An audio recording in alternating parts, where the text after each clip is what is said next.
Hello प्यारे बच्चे एवं बच्चियाँ, मैं आज आपके लिए कक्षा 12 फाइनल ईयर पवन दूतिका लेसन लेके आया हूँ, जिसको लिखा है अयोध्या सिंह उपाध्याय हरिऔध जी ने। पवन दूतिका, जिस तरह से संस्कृत साहित्य के मेघदूत, हंस आदि की प्रणाली पर हरिऔध जी ने अपने प्रिय प्रवास में वियोगिनी राधा से पवन को दूती बनाकर कृष्ण के पास संदेश भिजवाया है। जिस तरह से मेघदूत, हंसदूत इत्यादि में कोई न कोई माध्यम होता था अपने आराध्य के संदेश को भिजवाने के लिए, वैसे ही पवन दूतिका में हरिऔध जी ने भी पवन को अपनी दूती बनाकर, मतलब राधा ने पवन को अपनी दूती बनाकर कृष्ण के पास संदेश भिजवाया है। तो देखिए, पहली कविता है, बैठी खिन्ना यक दिवस वे गेह में थी अकेली, आके आंसू दृग युगुल में थे धरा को भिगोते, आई धीरे इस सदन में पुष्प सदगंध को ले, प्रातः वाली सुपवन इसी काल वातायनों से। तो देखिए, पहले आप कठिन शब्दों का अर्थ जान लीजिए। खिन्ना का मतलब खिन्न, दुखी। यक का मतलब एक, दिवस का मतलब दिन, गेह का मतलब घर, दृक् का मतलब नेत्र, युगल का मतलब दो, जोड़ी, धरा का मतलब पृथ्वी, सदन का मतलब घर, पुष्प सदगंध अच्छी सुगंध, सत्य सुगंध, सुपवन सुंदर पवन। वातायन का मतलब होता है झरोखा, खिड़की। तो आप अब अर्थ देखें कि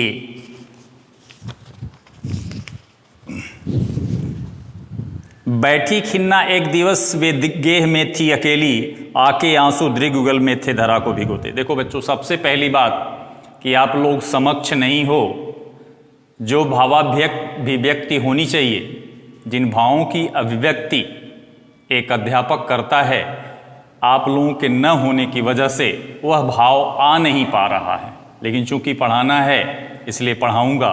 जब आप होते हैं सामने, कमेंट करते हैं, तो उसमें पढ़ाने का मज़ा कुछ और है। लेकिन अकेले सूना सूना सा क्लास है, आप लोग हैं नहीं, तो उस तरह का आनंद, पढ़ाने का जो जज्बा, जो उत्साह, जो स्फूर्ति आप लोगों के क्लास में रहने से रहती है, न होने से वह भाव नहीं आ पाता है। लेकिन फिर भी पढ़ाना है तो पढ़ाया ही जाएगा। देखिए, बैठी खिन्ना यक दिवस वे गेह में थी अकेली। कवि कहता है कि एक दिन जब राधा उदास और खिन्न मन के साथ, कवि कहता है, कवि अयोध्या सिंह उपाध्याय जी कहते हैं कि एक दिन जब राधा उदास और खिन्न मन के साथ घर में अकेली बैठी हुई थी, आके आंसू दृग युगल में थे धरा को भिगोते।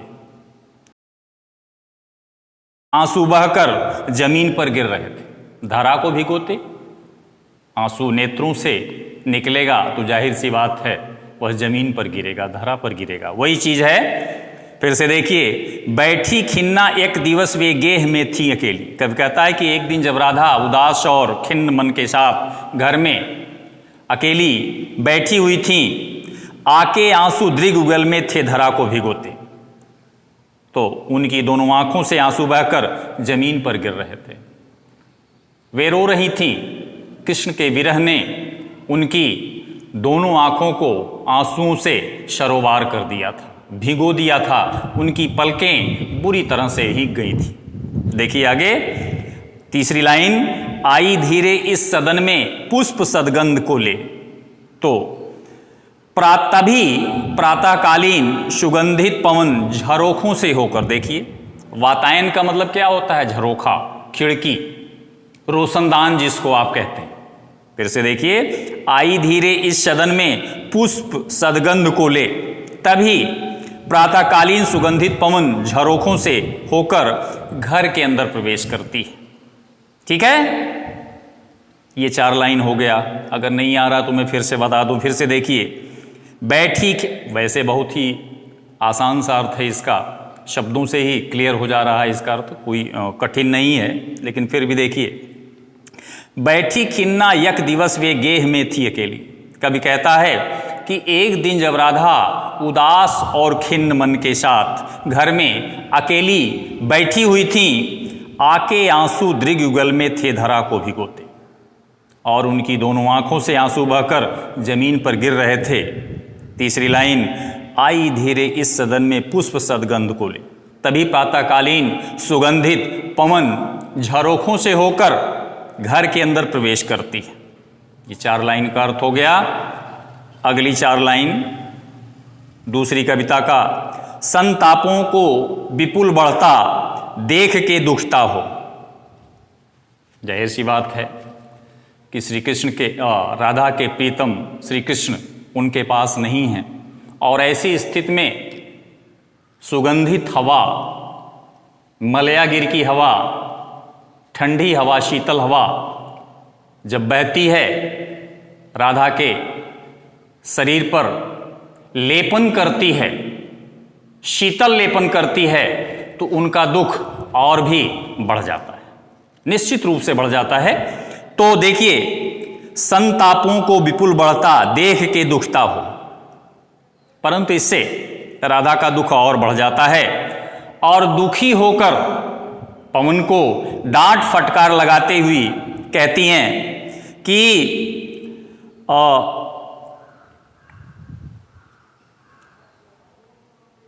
संतापों को विपुल बढ़ता देख के दुखता हो। अपने दुख को अत्यधिक बढ़ता हुआ देखकर, असहनीय दुख को देखकर वे पवन को फटकार लगाते हुए कहती हैं कि हे प्रातःकालीन पवन, प्यारी प्रात पवन इतना मुझे क्यों सताती है? हे प्रातःकालीन पवन, तुम मुझे इतना क्यों सता रही हो? मुझे इतना दुख क्यों दे रही हो? क्या तू भी कलुषित हुई काल की क्रूरता से? क्या काल की क्रूरता से तुम कलुषित हो गई हो? क्या तुझ पर भी समय की क्रूरता का प्रभाव पड़ गया है, जो इस तरह का वर्ताव व्यवहार हमारे साथ कर रही हो? कहने का अभिप्राय यह है कि दुखी राधा को सुगंधित हवा का झोंका और भी इसलिए दुखी कर रहा है क्योंकि उनके प्रीतम श्री कृष्ण उनके पास नहीं समझ में आया तो फिर से बताइए, मैं आपको फिर से बताऊं, फिर से देख लीजिए। संतापों को विपुल बढ़ता देख के दुखता हो, तो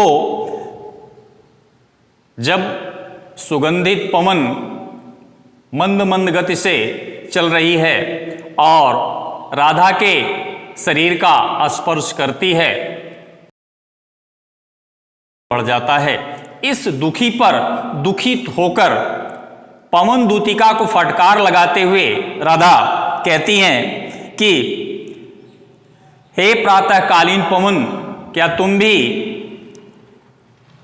मुझे इतना सता रही हो, या तुम मुझे इतना क्यों सता रही हो? आखिर मैंने तुम्हारा क्या बिगाड़ा है?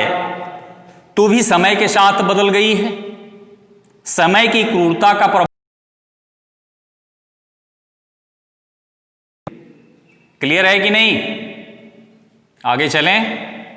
चलिए, तीसरा,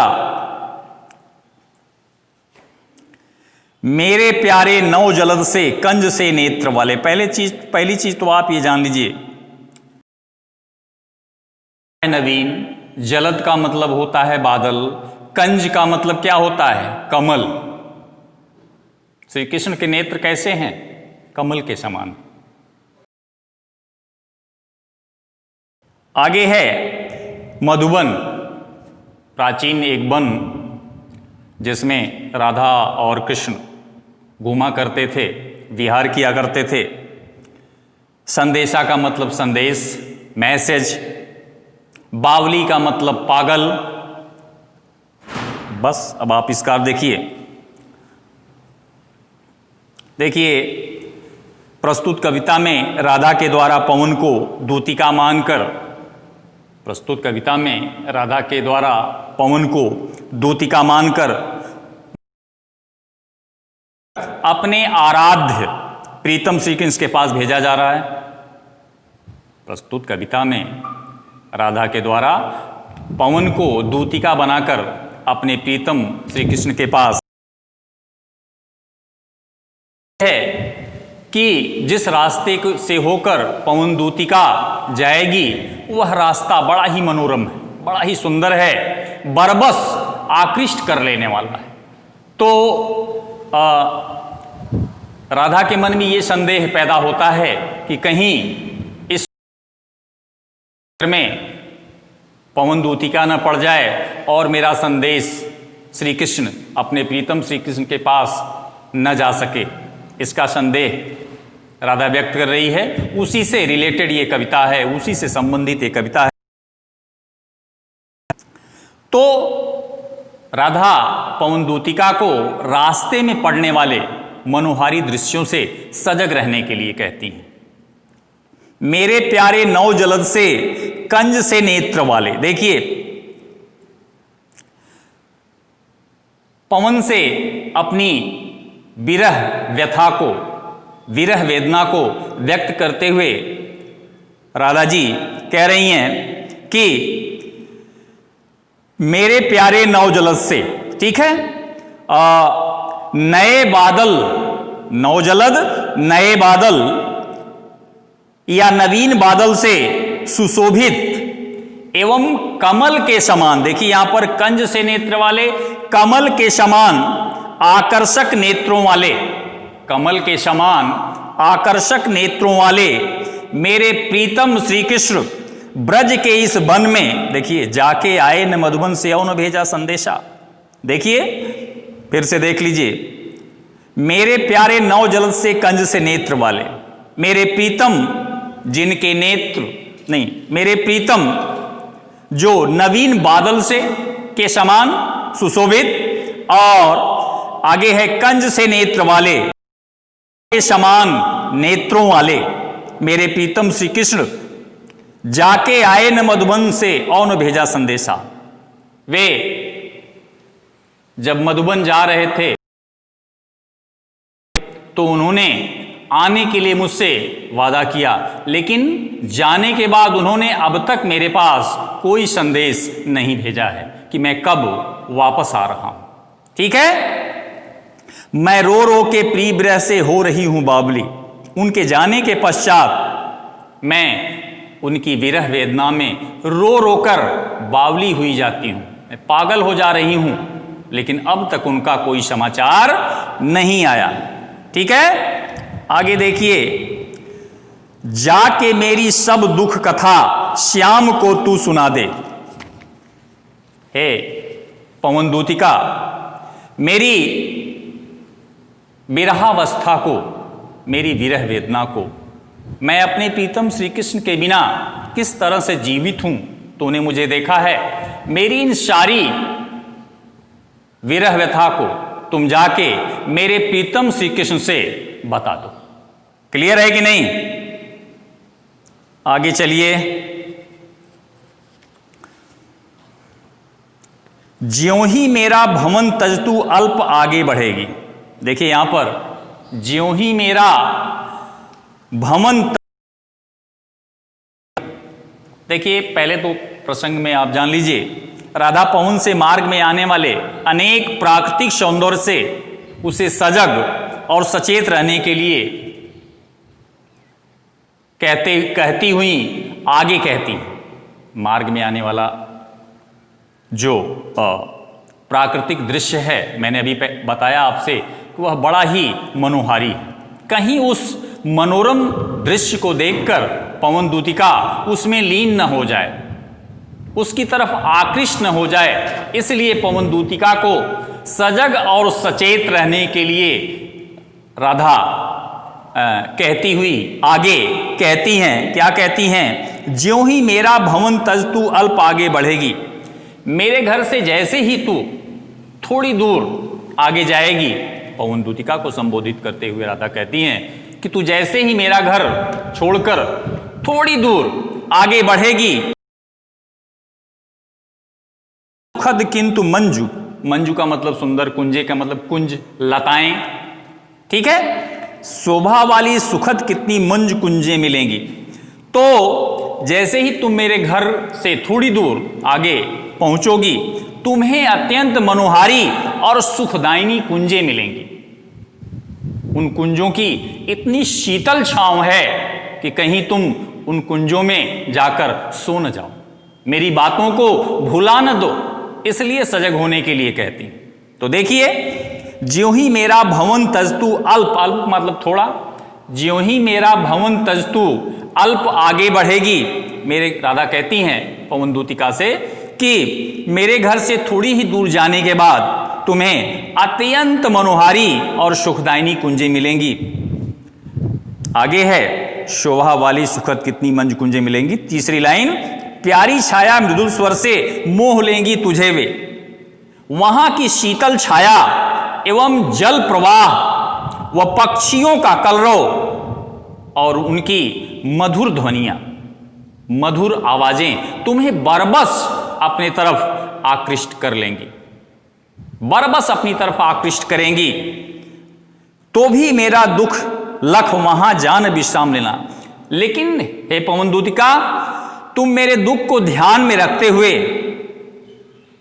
वहीं पर विश्राम मत करने लगना। फिर से देख लीजिए इसको, ज्यों ही मेरा भवन तजतु अल्प आगे बढ़ेगी।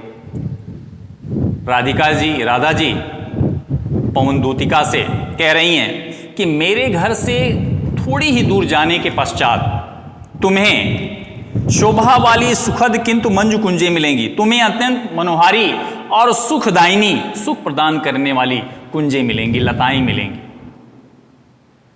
छांव मिलेगी, और प्यारी छाया मृदुल स्वर से मोह लेंगी तुझे वे, वहां की शीतल छाया, जल प्रवाह और पक्षियों के कलरव की मधुर ध्वनियां तुम्हें बरबस अपनी तरफ आकृष्ट करेंगी। लेकिन हे पवन दूतिका, चौथी लाइन, तो भी मेरा दुख लख वहां जान विश्राम लेना। लेकिन तुम मेरे दुख को ध्यान में रखते हुए तुम वहीं विश्राम न करने लगना, अर्थात तुम वहां उन कुंजों की छांव में मत बैठना, तुम मेरा संदेश लेकर सीधे मेरे प्रीतम श्री कृष्ण के पास जाना। थैंक यू बच्चों, अगली कविता कल।